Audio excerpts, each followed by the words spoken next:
सनाई चौघडे मालिकेत आपल्याला असं बघायला मिळलं आहे की आता जया आणि शर्वरी ऑफिसमध्ये अडकलेले असतात आणि रात्र त्यांनी कशीबशी काढलेली असते. सकाळी जेव्हा ऑफिस उघडतं त्यावेळेस तिथे तेजस्विनी पोहोचलेली असते. अगोदर मॅक पोहोचतो आणि मग तेजस्विनी पोहोचते, कारण की रात्रभर जय घरी आला नाही या काळजीने तेजस्विनी ऑफिसमध्ये पोहोचते आणि ऑफिसचं दरवाजा उघडल्यावर जो सीन बघायला मिळतो त्यामुळे तेजस्विनी तर पूर्ण हादरून गेलेली असते, कारण की जय आणि शर्वरी एकमेकांच्या खांद्यावर डोकं ठेवून शांतपणे झोपलेले असतात. ते पाहून काय बोलावं हे ऑफिस स्टाफला तर कळतच नाही आणि मॅक तर पूर्ण बोलती बंदच झालेली असते.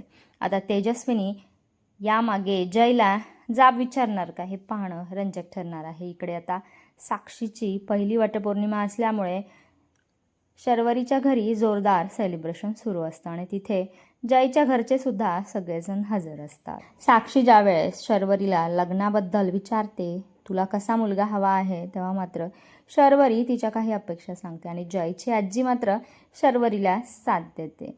असा खूप मजेशीर प्रसंग आपल्याला येणाऱ्या पुढील भागामध्ये पाहायला मिळणार आहे.